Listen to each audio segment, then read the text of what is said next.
Polling begins for third and final phase of Bihar Assembly elections today. Over 2 crore 35 lakh voters will decide the fate of over 1,200 candidates for 78 seats. Polling for by-election for Valmiki Nagar parliamentary seat taking place simultaneously. Polling for by-elections of 4 assembly constituencies in Manipur.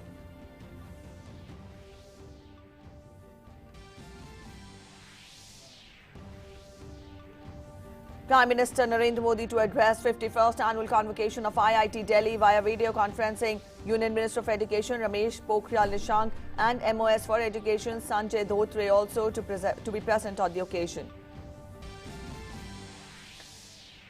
Prime Minister Narendra Modi holds a virtual bilateral summit with his Italian counterpart Giuseppe Conte.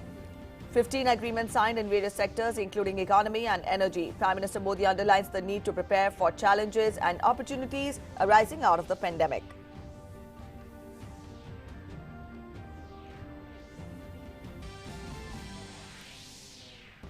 Home Minister Amit Shah hits out at West Bengal government, accuses Mamata Banerjee-led government of politics of appeasement, sets for BJP workers a target of 2/3 majority in next year's assembly elections.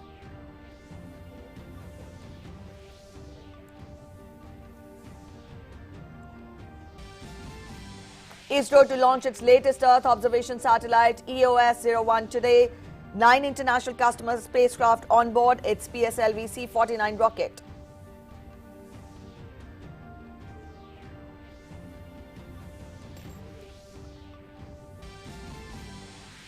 Counting underway in the US, Democrat Joe Biden edges closer to US presidency, expanding his narrow leads over President Donald Trump in the battleground states of Pennsylvania and Georgia, even as Republicans sought to raise $60 million to fund lawsuits challenging the results.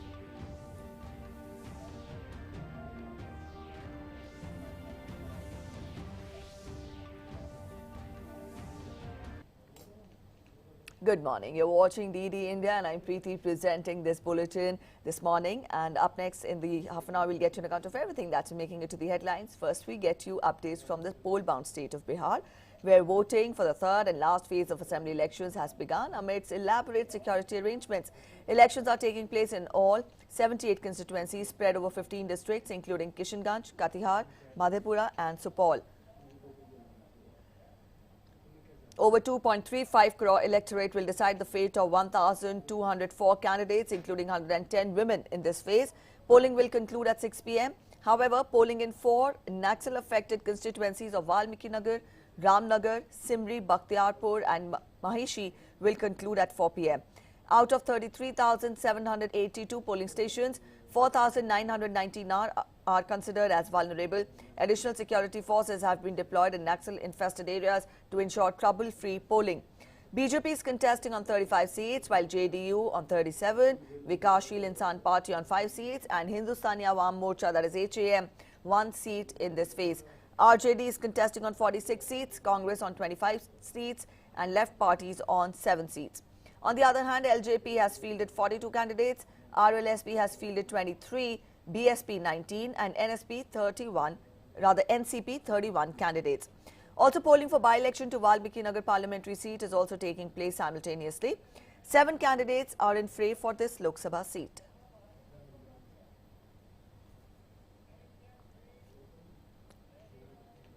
To talk more about it, we are joined in by Abhishek Jha from Madhubani and Salman Haider from Patna. Abhishek, first we'll come to you. Let us know how has the day begun there. It's a little too early to talk about the voter percentage, but you tell us what are you witnessing at the polling station. So good morning, Preeti. We are at in Madhubani district's Benipatti, one of the assembly constituency Benipatti. Here we are at this village booth where 5 booths are there, and there is a heavy security presence here. So many people have thronged, they have come in large numbers to cast their ballots. Preeti, this is especially significant because in the last 24-hour temperature has dipped significantly. There is a huge fog throughout the area, but the enthusiasm to cast their ballots and practice and exercise their constitutional right is very high among the voters, and they are coming up here in large numbers. We have also talked with the polling officers here and micro observers here. All the sanitization, health protocols and other security measures are being taken appropriately. Social distancing is to be ensured, and so many circles have been created so that people can stand in respective circles and maintain an appropriate social distance. People have to wear face masks before casting or entering the booth or casting their ballots. Also, they will be given as a hand sanitizer when they enter at the booth, and also one use and throw gloves has also been distributed among the polling officers, so that every voter who is going to touch the machine will have to wear that gloves, and then they can easily throw that away. So all the health protocols or health safety measures have been taken this time around in the wake of corona pandemic, and security measures are also very much in place. So far we have seen in the last two phases there has not been any major news of violence at any place, because otherwise, like if we talk about the last election in Bihar Assembly election, it used to be there used to be enough violence and security concerns, but this time around it has been largely a peaceful exercise, and we can hope that today also, with the third phase of election winding up by the evening today, it will be a smooth sail for the Election Commission of Bihar. All right, Abhishek, so all health protocols, SOPs being followed in Bihar when we talk about the third phase of polling. From here, we go across to our correspondent, Salman Haider, who's joining us from Patna. Salman, just a while back, Abhishek told us that the day has begun on a good note in Madhubani. I would want you to let us know how important is this third phase of elections in the state? How is it different from the past two phases when we talk of the political contest, the prospects of the contestants, the prospects of the political parties? Let us know more as to how significant is this third phase. Yes, Preeti, it is significant from many point of view. First of the thing is, it has JDU's stronghold in these areas. JDU has stronghold in these areas, as it had won 23 seats during past elections. As you know, the alliance was different.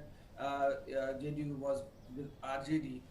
So RJD had 20 seats, BJP had 20 seats. The JDU or NDA would like to gain more and more from these areas, which comprise Simanchal, Mithila Kosi, and Tirhut Anchal. So these 78 seats are very important as far as the ruling NDA is concerned, because they are to gain more and more from these seats. And as far as other issues are concerned, the migration and underdevelopment and non-industrialization of the area is also important. As far as the population matrix is concerned, Muslims, Yadavs, and Brahmins hold the majority here.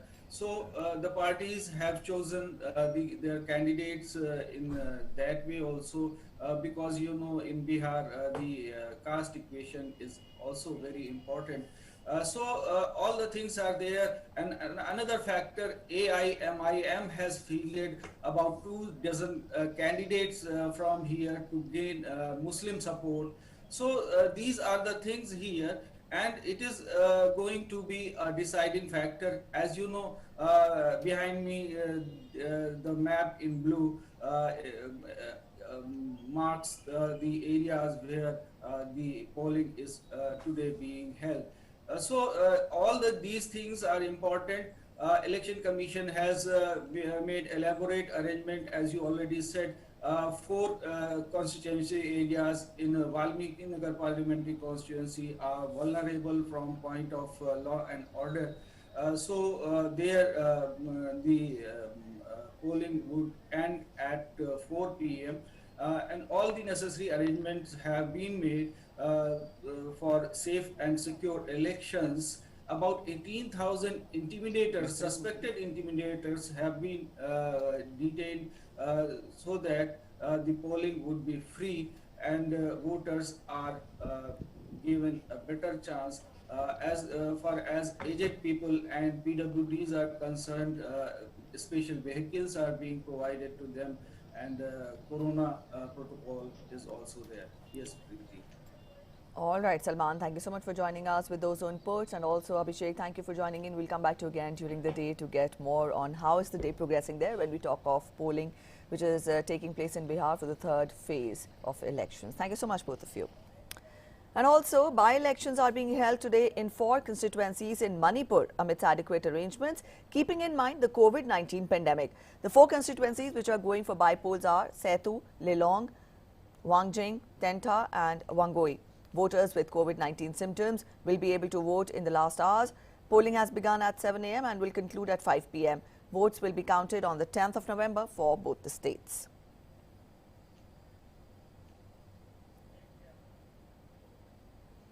Prime Minister Narendra Modi will address the 51st annual convocation ceremony through video conferencing of IIT Delhi today.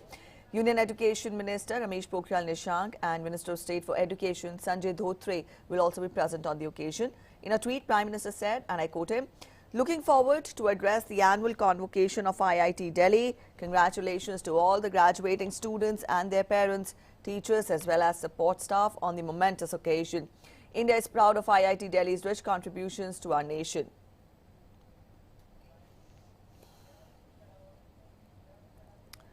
Also at the 51st convocation, degrees will be conferred on 2019 graduating students. IIT Delhi will also felicitate its esteemed alumni with Alumni Awards 2020. The institute will award President's Gold Medal, Director's Gold Medal, Dr. Shankar Dayal Sharma Gold Medal and Perfect 10 Gold Medals, and also institute silver medals to the graduating students at the convocation. Enabling virtual and interactive learning for driving youth advancement will also be launched by the Union Education Minister, Shri Ramesh Pokhriyal Nishank. Under this initiative, online certificate programs will be offered by IIT Delhi in different domains of engineering, technology, science, humanities and management for the Indian as well as international participants. IIT Delhi will cater to the needs of the industry, society and individual participants.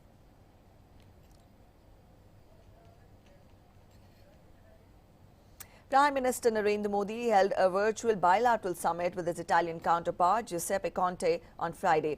15 agreements were signed in various sectors, including economy and energy. In his address, Prime Minister underlined the need to prepare for challenges and opportunities arising out of COVID-19 pandemic.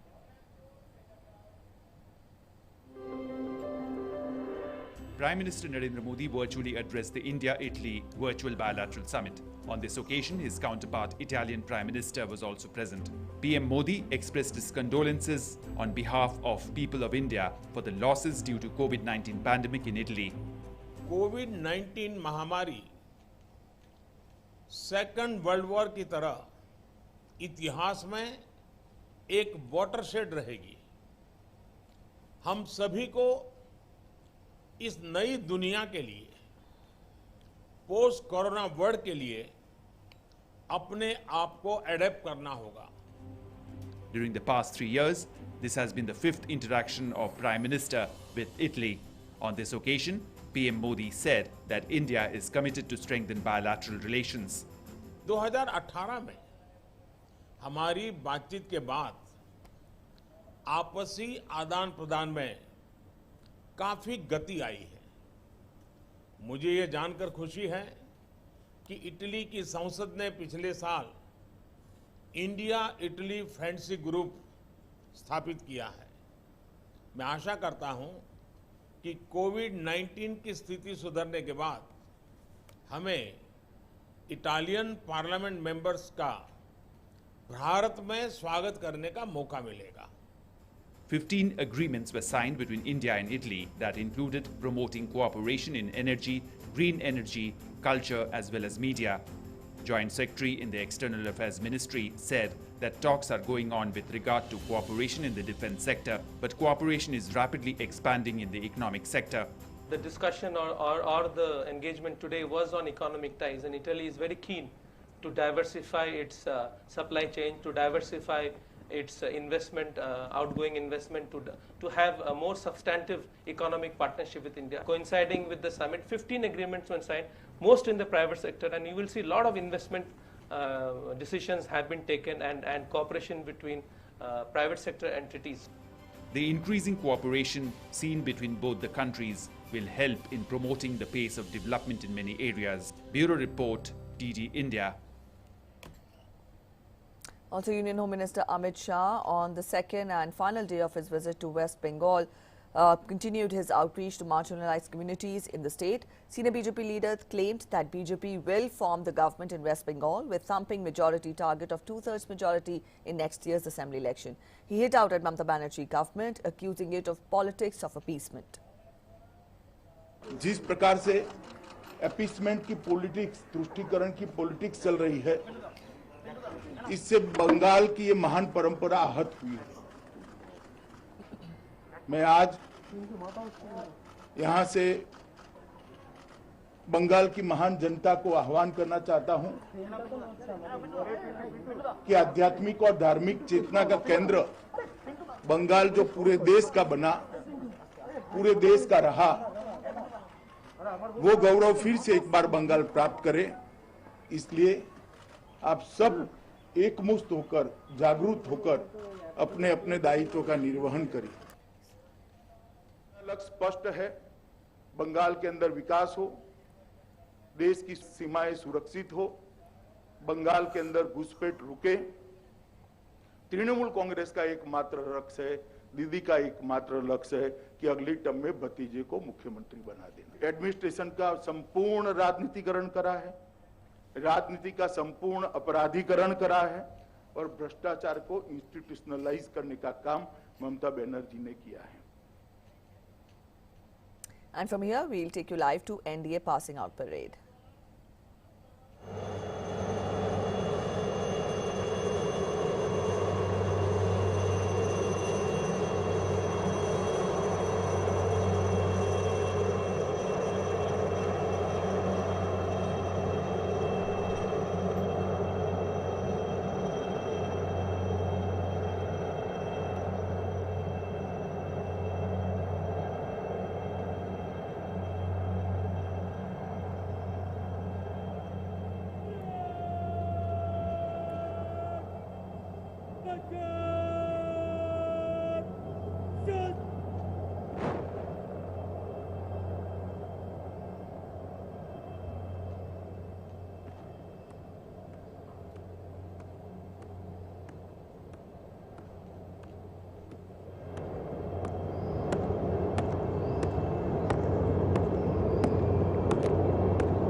श्रीमान राष्ट्रीय रक्षा अकादमी 139 course दीक्षांत समारोह parade 540 cadet parade पर parade निरीक्षक चलिए हजरत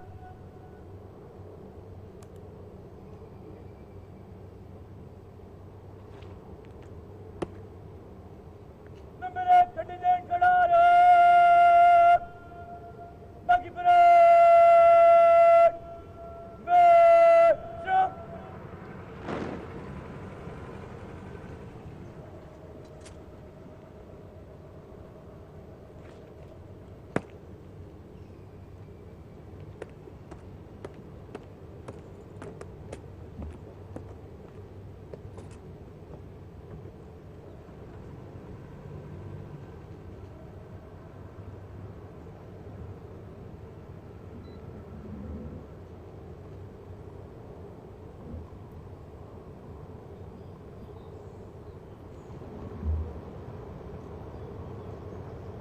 The number of our alumni who have been decorated in war is legion.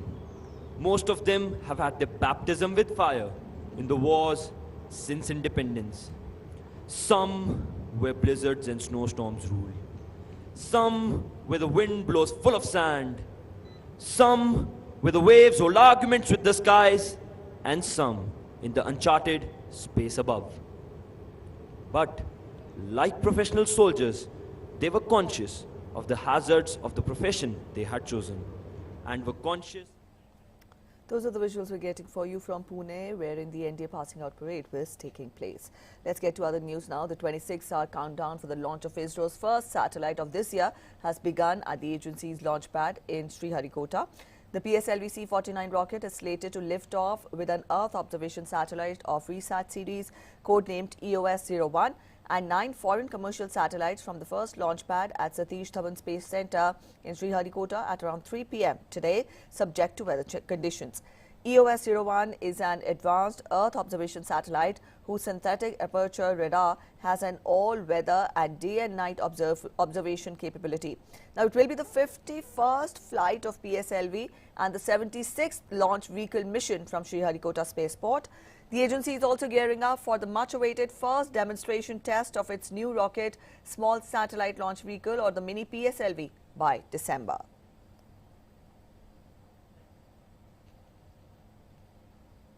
Bombay High Court is to resume the hearing on interim bail plea of Republic TV Editor-in-Chief Arnab Goswami. Bombay High Court is likely to give its judgment on habeas corpus plea of Arnab Goswami today. The court heard the plea of senior journalist on Friday. Arnab's advocate submitted before the court that the arrest is illegal as a summary report is already filed in the case. On court's observations to hear reply from other parties, defense advocate responded that Naik family has to approach magistrate court, not the High Court directly, if they wish the case to be reopened. A division bench of Justice S.S. Shinde and Justice M.S. Karnik, after arguments by Arnab's advocates, allowed them to amend their petition and add informants in his plea after senior advocate Harish Salve requested the court to grant him leave to amend the plea. Arnab was arrested on Wednesday by Raigad police with help of Mumbai police in a case of abetment to suicide in 2018. Goswami is currently under judicial custody till November 18th.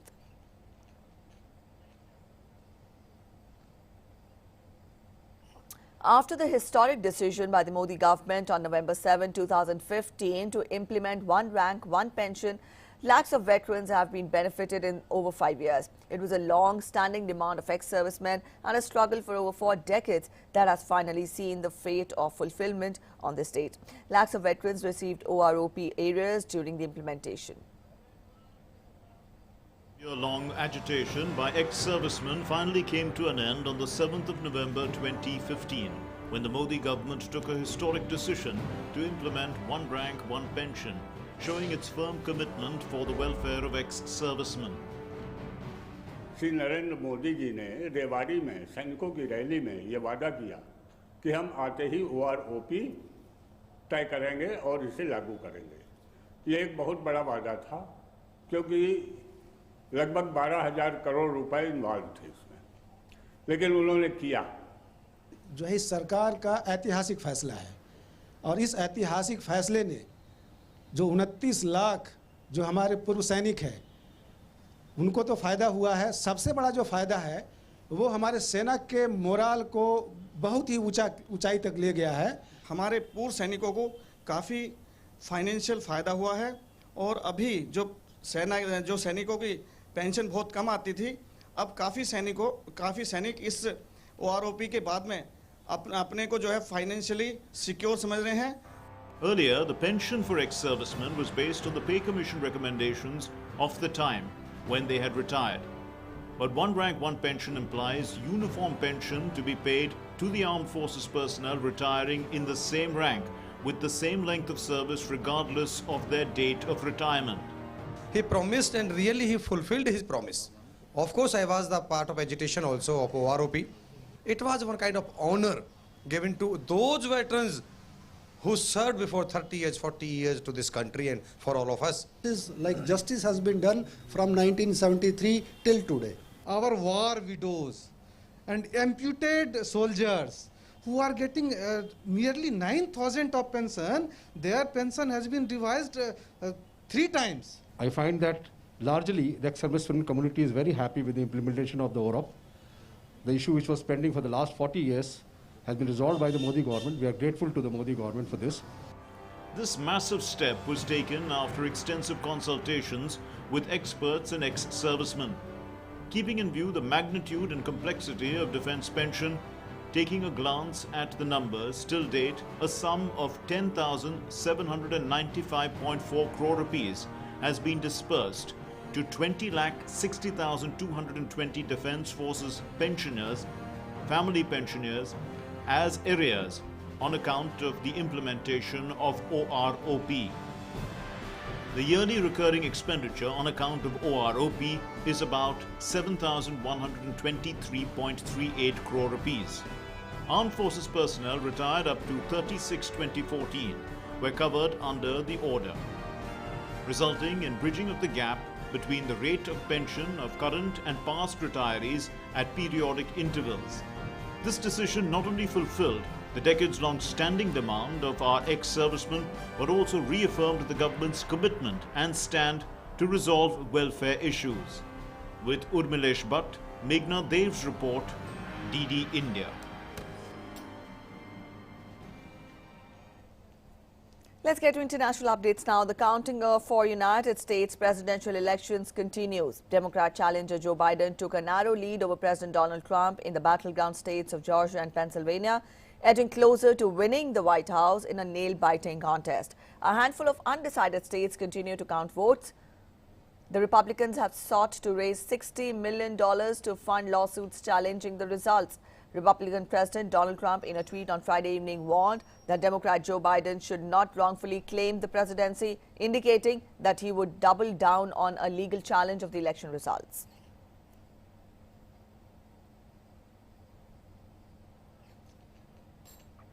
The tweet said, Joe Biden should not wrongfully claim the office of the president. I could make that claim, so also legal proceedings are now beginning. As President Donald Trump fumes over unfolding U.S. presidential election results, some of his fellow Republicans in Congress have hinted that he ought to tone down his rhetoric. Amid Trump's repeated and unfounded allegations of election fraud, Senator Roy Blunt, a member of the Republican leadership, said that White House will have to be able to take such allegations to court and lay out the evidence. Meanwhile, some 30% of the Republicans accept Trump's claim that he won the election.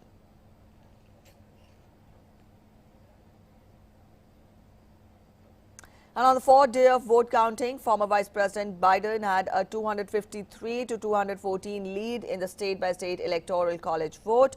Nationwide, Biden led Trump by 4.1 million votes out of a record 147 million cast. However, his lead was much smaller in those four contested states, that is just 84,670 votes out of more than 16 million cast.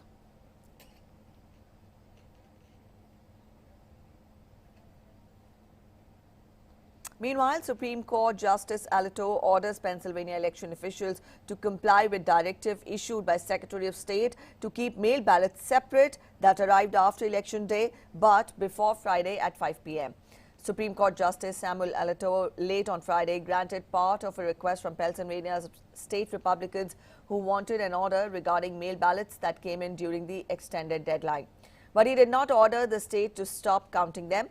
He also ordered the state to file a response to Republican request by 2 p.m. on Saturday.